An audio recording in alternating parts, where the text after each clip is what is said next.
Olá, tudo bem com vocês? O objetivo da aula de hoje é apresentar as normas de trabalho de auditoria independente e auditoria interna, baseadas em regras estabelecidas por entidades regulamentadoras da profissão do auditor.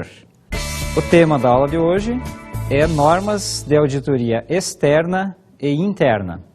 Como todos vocês bem sabem, a atividade de auditoria ela é extremamente regulamentada. E as normas que nós estudaremos hoje são fundamentais para que o auditor ele siga um roteiro pré-estabelecido, principalmente no caso da auditoria externa, em relação ao Conselho Federal de Contabilidade. Então vamos estudar inicialmente as normas de auditoria externa. Quando nós tratamos de normas de auditoria externas, estas normas representam o conjunto de técnicas e procedimentos e rotinas necessárias para o adequado exercício profissional de auditor das demonstrações financeiras, também conhecido como auditor externo independente. O auditor externo ou independente é aquele que não tem o vínculo direto com a empresa que ele trabalha, né? Ele não é um funcionário da empresa onde ele trabalha. Portanto, existe uma série de regras que ele deve respeitar, regras essas que agora estão sendo adaptadas no Brasil por um organismo internacional cuja sigla é o IFAC, que é a Federação Internacional dos Contadores. As normas de auditoria externa elas estão sendo adaptadas no Brasil em razão de que a própria contabilidade ela está assumindo um papel universal de harmonização mundial, né? Então o Brasil inicialmente passou por uma adaptação das normas de contabilidade e agora passou a adaptação às normas de auditoria. Eventualmente em alguns livros que vocês façam pesquisas, ainda pode estar na versão antiga, que eram pouquíssimas normas anteriormente a essa regulamentação que nós estamos tendo no Brasil. Para assimilar e reforçar isso que eu estou falando, eu gostaria que vocês acompanhassem comigo o trecho de uma reportagem que foi realizada pelo Conselho Regional de Contabilidade de São Paulo, onde houve a entrevista com um representante do IBRACON, que é o Instituto Brasileiro dos Auditores Independentes, e a reportagem foi mediada por uma conselheira do Conselho Regional de São Paulo e auditora também, onde o entrevistado vai fazer alguns comentários sobre essas mudanças importantes que estão ocorrendo no Brasil por conta dessas normas voltadas para a área de auditoria. Bate-papo de hoje, vamos falar sobre as novas normas para pequenas e médias firmas de auditoria. A auditoria, independente das demonstrações contábeis de empresas com exercícios encerrados a partir de dezembro de 2010, deverá obrigatoriamente seguir as novas normas brasileiras de auditoria, aprovadas no final de novembro de 2009 pelo Conselho Federal de Contabilidade. As 37 normas brasileiras de contabilidade relativas à auditoria já estão convergidas ao padrão internacional. Para discutir o assunto, o CRC-SP Conversa recebe hoje o auditor independente, membro do IBRACON e do IFAC, Gui Almeida Andrade, e também a auditora e conselheira do CRC-SP, Ângela Alonso. Sejam bem-vindos. Bom, eu gostaria de começar o programa abrindo espaço para a Ângela, porque realmente é um tema muito importante. Aconteceram muitas mudanças, né, Ângela? Então é importante discutir aí essas mudanças principalmente. Sem dúvida, são mudanças importantíssimas, um volume muito grande de informações, né, e nós precisamos rapidamente absorver todo esse material. Gui, quais foram as principais mudanças? Bom, são várias mudanças, Ângela, que decorrem desse processo de globalização. Então, o tema central é que o Brasil está migrando das normas de auditoria preparadas aqui no Brasil para as normas internacionais de auditoria. Principais mudanças, a gente começa com o planejamento. O planejamento da auditoria segundo esse novo conjunto de normas de auditoria é muito mais relevante. Ele é muito mais baseado em riscos. O auditor precisa conhecer os riscos da entidade que está sendo auditada, precisa conhecer esses riscos, o impacto deles no ambiente de controles internos e precisa trabalhar o seu enfoque do planejamento a partir do conhecimento desses riscos. Você falou sobre planejamento. Como é que eram as normas antes dessa mudança? Tínhamos o enfoque do planejamento, mas a norma brasileira de auditoria até então, por exemplo, para tratar de risco, tinha um único parágrafo. Então o risco era um ponto trabalhado pelo auditor, tinha que conhecer o risco de auditoria, mas não era o enfoque do trabalho da auditoria, do planejamento da auditoria. Hoje isso está muito mais calcado nesse conhecimento do ambiente que você vai auditar. Então, conhecer o negócio do cliente, conhecer os riscos externos do cliente, os riscos internos, o impacto desses riscos no planejamento da auditoria, o ambiente de controle interno, a falta de controle ou as fraquezas e as virtudes que esse controle possa ter. Então, essa parte do planejamento toma mais o enfoque do trabalho do auditor. Nós temos aqui também um enfoque diferente no caso de fraude. Fala um pouquinho a respeito disso. Até aqui, a norma brasileira de auditoria dizia que a auditoria não é feita para descobrir fraude. E dizia mais, dizia que se o auditor detectar indícios de fraude, ele vai estender o seu trabalho e vai informar a administração. Na norma internacional, o enfoque muda um pouquinho. Continua dizendo que a auditoria não é feita para descobrir fraude, mas diz que fraudes podem existir e o auditor tem que estar atento para essa possibilidade de existência de fraude. Para isso, no planejamento, ele deve considerar aonde as fraudes eventualmente podem ocorrer e deve planejar também procedimentos de auditoria que ele não aplicaria normalmente naquelas circunstâncias, justamente para ir no contrafluxo. A norma internacional, ela introduziu, ela enfatizou o conceito do ceticismo do auditor, o auditor mais cético diante do seu cliente. Nesta reportagem que acabamos de acompanhar, vocês devem ter percebido que na nova versão das normas internacionais há um foco bastante importante em relação ao planejamento da auditoria. A norma anterior falava de planejamento, mas não era tão enfática quanto essa nova regulamentação, onde o auditor ele tem que, de uma maneira global, prever os possíveis riscos e consequências que esses riscos de auditoria poderá trazer para o trabalho dele, né? Então a norma atual vigente no Brasil, ela acaba tendo um foco bastante grande relacionado a questões do planejamento e riscos de auditoria. O entrevistado falou então das diversas normas que nós estamos implantando no Brasil e eu gostaria que vocês acompanhassem comigo a distinção que há então entre as normas técnicas e as normas profissionais. Essa distinção ela já pode ser observada, inclusive, no sufixo que acompanha a norma. Então, há uma sigla, né? NBC significa Normas Brasileiras de Contabilidade, e na sequência dessa nomenclatura tem a sigla PA. Este PA significa Profissional de Auditoria. Então, hoje no Brasil, nós temos relacionados às normas profissionais de auditoria 3 grandes normas relacionadas dentro do Conselho Federal de Contabilidade. O outro sufixo, que é o NBC-TA, são Normas Brasileiras de Contabilidade Técnicas de Auditoria. Nós faremos, então, uma apresentação dos dois grandes conjuntos de normas que existem, iniciando, então, pela relação das NBC-PAs. Acompanhe, por favor, na tabela. Como vocês podem observar nesta tabela, existem 3 grandes normas relacionadas ao profissional de auditoria. A primeira, NBC-PA 01, Controle da Qualidade para Firmas, Pessoas Jurídicas e Físicas de Auditores Independentes. A segunda, NBC-PA 02, trata da independência. E por último, nós temos a NBC-PA 03, que trata da revisão externa da qualidade pelos pares. Essas 3 normas, então, estão relacionadas diretamente com qualidade, independência e a revisão das firmas de auditoria, né?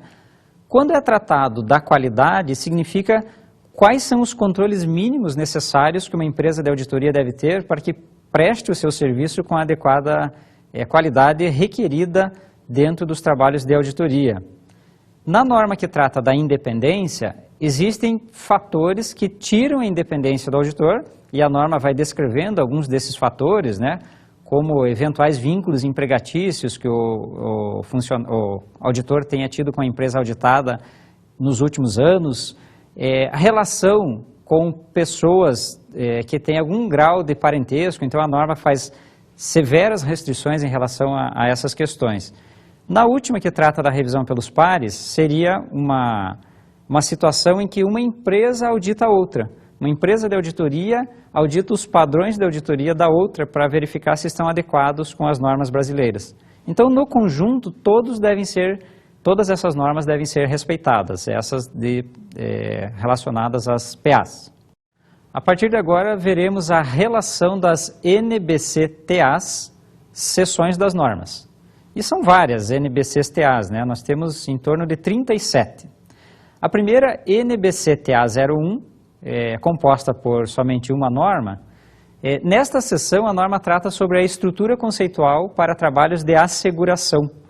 Esse termo asseguração ele está vinculado à confiabilidade e à segurança que o trabalho de auditoria deve proporcionar àqueles diversos usuários das informações deste trabalho. Uma outra seção que existe é a NBC-TA, que inicia com o número 200 e vai até o 265.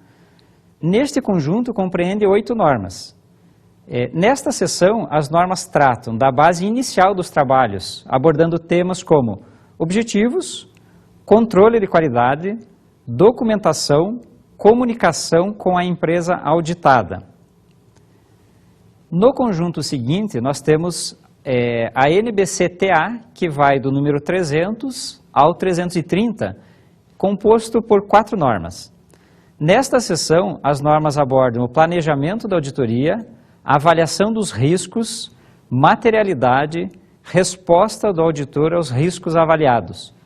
Particularmente em relação a este conjunto de normas, eu gostaria que cada um de vocês tomasse bastante cuidado, porque ele faz vínculo com a entrevista que nós acabamos de ver, onde o auditor lá enfatizou que o planejamento atualmente nos trabalhos da auditoria é fundamental.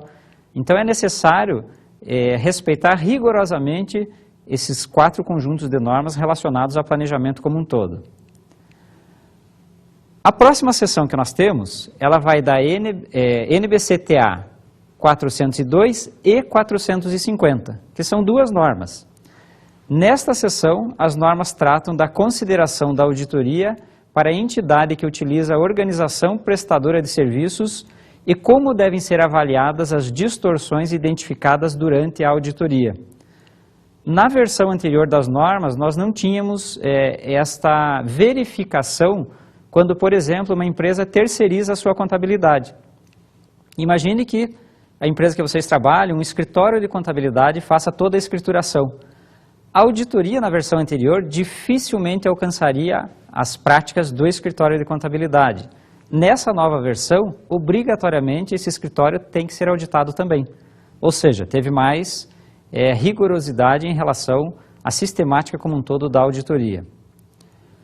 O próximo conjunto compreende NBC-TA, que começa com o número 500, indo até o 580, formado por 11 normas.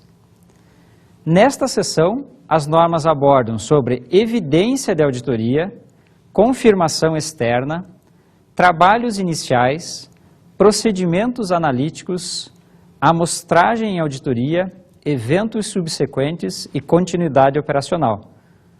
Percebam que é um conjunto de normas bastante técnico e rigoroso, né? Quando o auditor tiver uma grande dúvida em relação a que tipo de procedimento utilizar, qual que é uma amostragem aceitável do ponto de vista da auditoria, ele deve recorrer a essas normas que possivelmente vão dar pelo menos um indicador de qual caminhos a seguir por conta do trabalho de auditoria. No conjunto seguinte, nós temos a NBC-TA 600, começa com o número 600, indo até o número 620, e são formadas por 3 normas. Nesta seção, as normas tratam de considerações especiais de auditoria, utilização de trabalhos de auditoria interna e trabalhos de especialistas. Nessas normas são tratadas basicamente, por exemplo, até que ponto a auditoria externa ela pode dar credibilidade ou confiança aos trabalhos executados pela auditoria interna. A norma, então, nos traz parâmetros de como avaliar se a atividade da auditoria interna está sendo importante e que vai ajudar a condução dos trabalhos do auditor externo.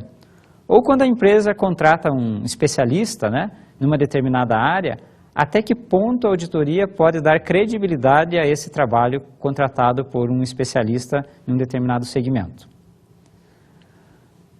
Um outro conjunto importante de normas é a NBC-TA, que começa com o número 700, indo até o 720. São compostos basicamente por 5 normas. Nesta seção, as normas abordam sobre a formação de opinião, emissão do relatório do auditor, modificações na opinião, parágrafos de ênfase, informações comparativas, responsabilidade do auditor sobre demonstrações contábeis auditadas por outra firma de auditoria. Também neste conjunto de normas, a inovação. Anteriormente, a opinião do auditor era tratada com o nome de parecer. Agora a norma diz, não existe mais o termo parecer. O auditor ele tem que fazer um relatório e neste relatório expor a sua opinião. E o formato do relatório, o tipo de opinião que o auditor pode vir a emitir, ele está contido nesse conjunto de normas. Então, dependendo de como que a auditoria foi conduzida, a qual resultado que ela chegará, a opinião do auditor vai mudar. E ele deverá respeitar, basicamente, o que consta dentro destas normas, né? Assim como há, então, a relação, anteriormente, por exemplo, se hoje eu estou indo pela primeira vez numa empresa fazer auditoria, e ela já era auditada por um outro auditor independente, na versão anterior, eu não tinha vínculo com o que ele fez, com os trabalhos que esse auditor executou. Na nova versão, eu tenho que me reportar a esses trabalhos também. Eu tenho que dizer se eles foram realizados adequadamente, dentro da boa técnica da área de auditoria. Então, há uma vinculação. Eu não posso ir numa empresa pela primeira vez e começar como se nunca tivesse existido auditoria lá dentro, mesmo que não tenha sido eu ou a minha empresa de auditoria que tenha realizado o trabalho.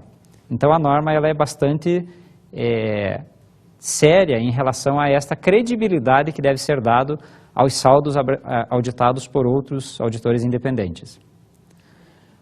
Para finalizar o conjunto das normas NBC-TA, nós temos a NBC-TA 800 a 810, que compreende 3 normas. Nesta seção, as normas tratam das considerações especiais de auditoria, como aquelas executadas sobre contabilidade para propósitos especiais, quadros isolados e demonstrações contábeis condensadas. Estas normas particularmente são importantes quando não é feita auditoria sobre todas as demonstrações. Eventualmente pode ser que precise do trabalho do auditor para atestar a veracidade de um conjunto de informações, mas não todas as normas, os saldos das contas contábeis, né? Pode ser um quadro isolado, pode ser uma demonstração isolada, daí aplicaria-se este conjunto de normas. Apresentados esses conjuntos de normas da auditoria independente, né, que é aquela externa, reforçando, passaremos a partir de agora a tratar de um outro conjunto de normas, mas agora voltado para o auditor que trabalha dentro da empresa. Então veremos normas de auditoria interna. Como vocês bem sabem, o auditor interno é aquele que acaba desenvolvendo as atividades dentro da própria empresa e eles são funcionários da organização. Então, o auditor interno, ele tem uma atividade peculiar que, ao mesmo tempo que ele tem um vínculo direto com a empresa que ele está fazendo o trabalho, ele tem que ter total autonomia ou isenção em relação àquilo que está sendo feito, né?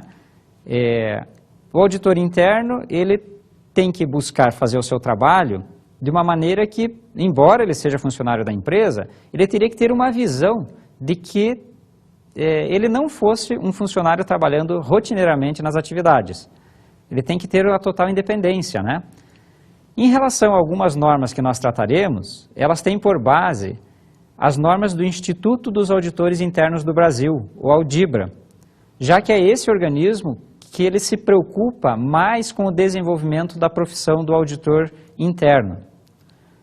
No que diz respeito ao Conselho Federal de Contabilidade, ele não é tão enfático em relação às normas da auditoria interna. Por isso que, pelo menos para essa apresentação, nós estamos priorizando as normas do Audibra. Então, normas relativas à independência do auditor interno. Esta independência, ela particularmente é bastante importante e difícil, principalmente porque as pessoas têm aquela falsa impressão. Se este funcionário é da empresa, será que ele vai ter total autonomia para auditar todas as áreas da organização? Essa pode ser uma pergunta que muitos fazem, né, quando não são voltados para a área de auditoria, né? Mas, do ponto de vista do auditor interno, ele tem que ter a liberdade na execução das suas funções. Vocês imaginem a direção da empresa, ela impor limites, né? Ela falar, por exemplo, olha, o caixa você não pode auditar. Dentro da demonstração do resultado, por exemplo, você não pode verificar se a empresa está tendo lucro ou está tendo prejuízo. Imagine, isso não caberia dentro de uma área de auditoria interna, né? Então, o auditor interno deve ter a liberdade para programar os seus trabalhos. Ele tem que ter essa autonomia, né, de fazer um cronograma de tal maneira que abranja todas as áreas da empresa, independentemente se vai verificar caixa, se vai verificar receitas, custos, despesas. Deve estar claramente formalizada junto a todas as áreas da entidade.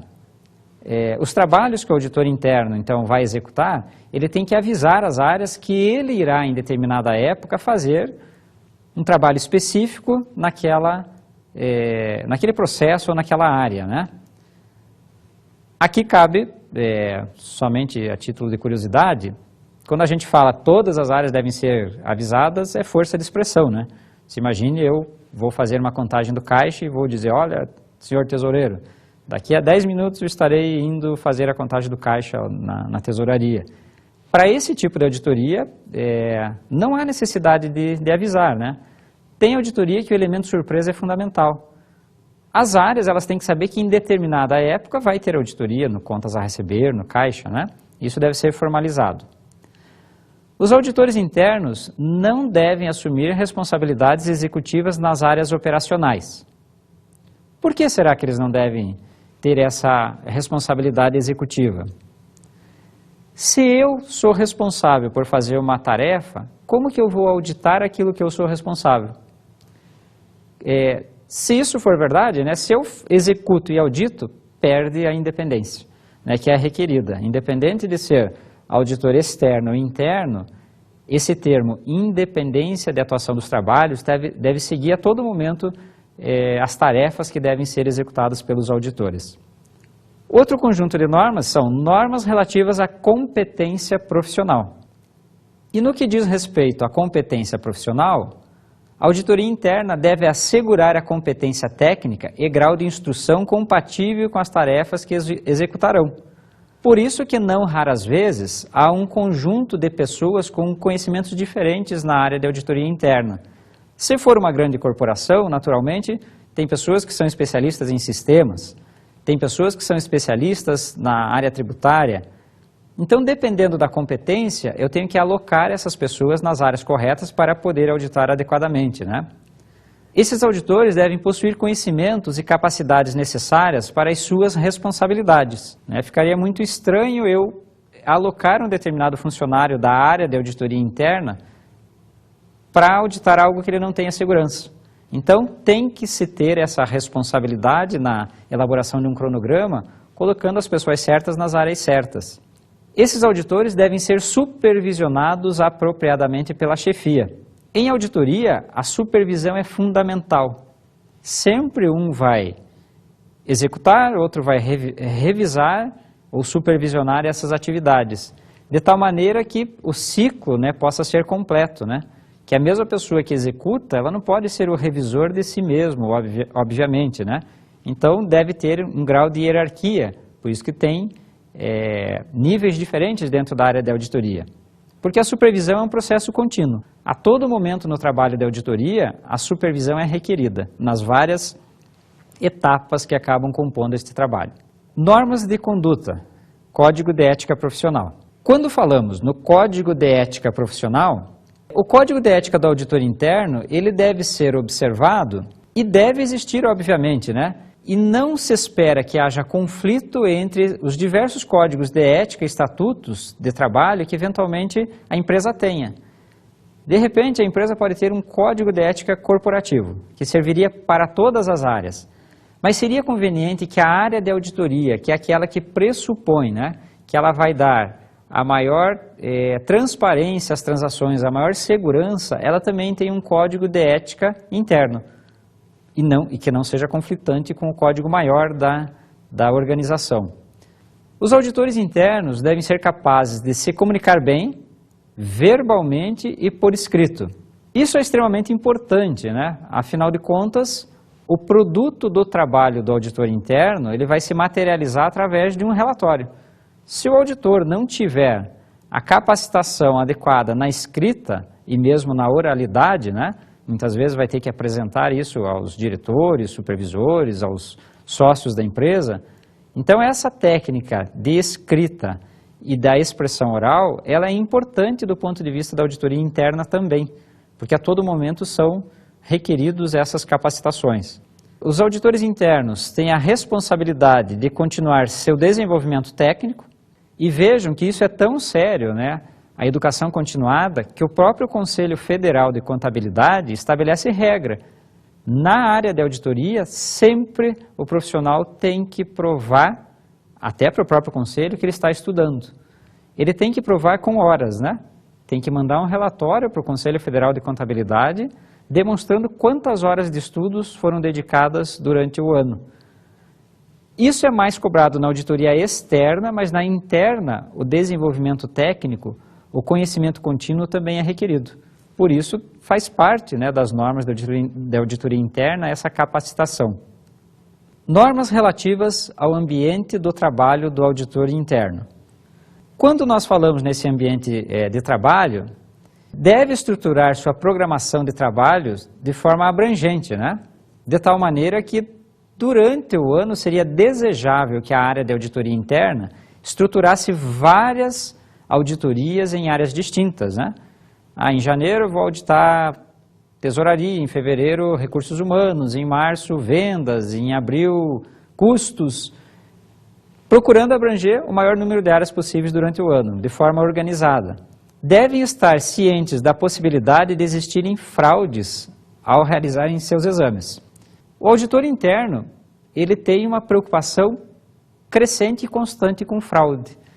Na maioria das vezes, ele é contratado justamente para monitorar esse ambiente dentro da empresa, né?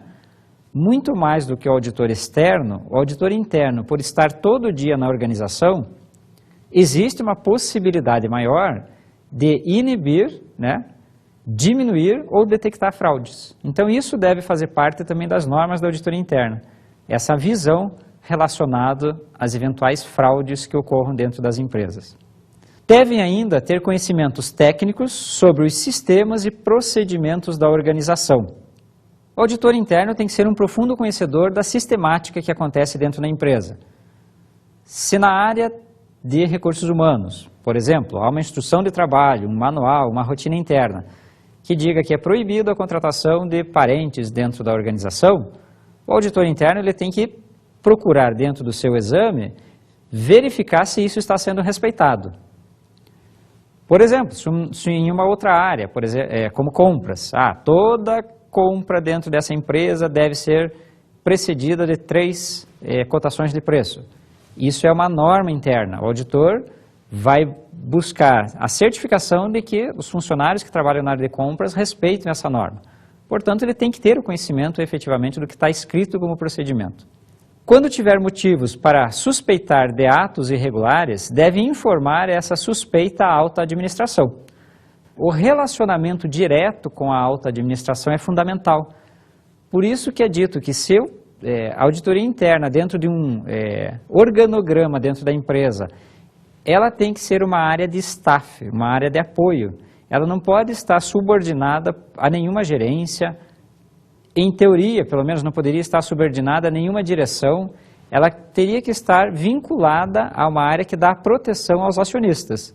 Portanto, ter a liberdade de conversar com os demais diretores, com a própria direção da empresa sobre o trabalho que está sendo executado, é fundamental do ponto de vista de credibilidade daquilo que está sendo apresentado. Normas relativas à execução do trabalho da auditoria interna.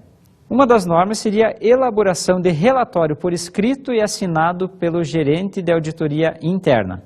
Então, assim como na auditoria externa deve existir relatório, na interna também.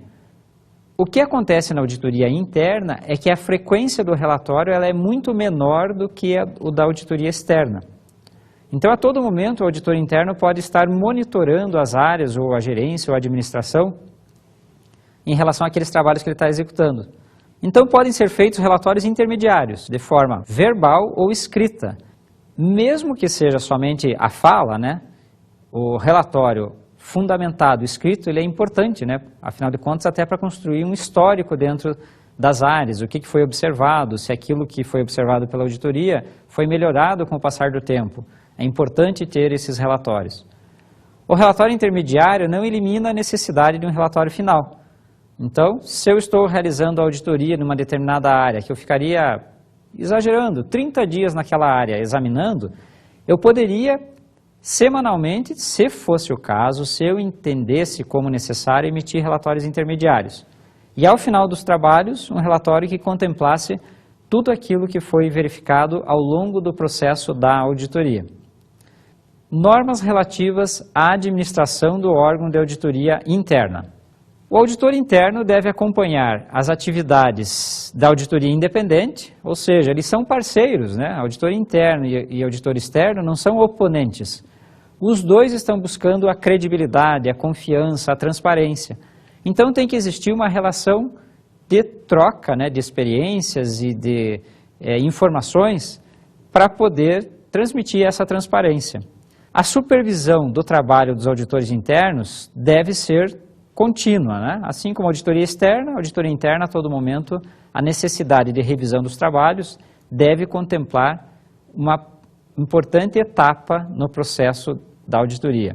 As revisões internas devem ser feitas periodicamente, todo momento, né? Pelo menos uma vez no ano, uma vez, melhor dizendo, uma vez no mês. Essas revisões nas diversas áreas, nos procedimentos internos, na técnica utilizada pelos auditores, devem estar constantemente sendo revisadas até para melhorar a capacitação que possa existir dentro da área de auditoria interna.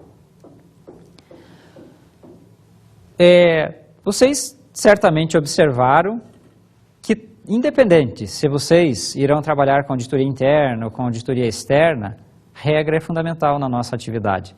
Nós temos que respeitar todas essas regras. Qual que seria o ônus de não respeitar uma norma, né? Se eu não respeitar uma norma do Conselho Federal de Contabilidade, ela vai direto numa infração ao Código de Ética do contabilista. Então, eu vou trabalhar com auditoria externa e deixo de fazer um planejamento, isso é errado do ponto de vista da auditoria. Você poderia responder perante o Conselho Federal de Contabilidade por isso. Se eu deixo de respeitar uma norma de auditoria interna, você está indo contrário a uma prática usual da auditoria interna naquelas empresas que entendem que a auditoria interna é importante para o seu processo de melhoria dos controles.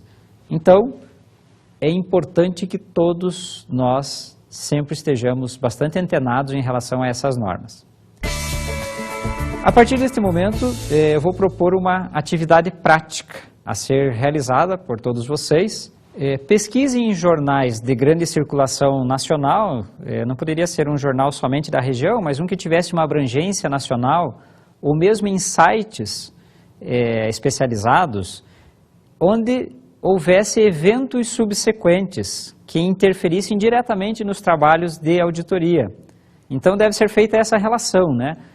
Que evento subsequente que aconteceu nessa empresa que teria um impacto na auditoria? E que tipo de impacto que isso teria na auditoria, afinal de contas, né? Isso vai ser particularmente importante para que vocês assimilem o conceito vinculado aos eventos subsequentes. Como dicas de estudo, eu proponho a leitura da NBCTA 560, Eventos Subsequentes, a qual poderá ser acessada através do site www.cfc.org.br.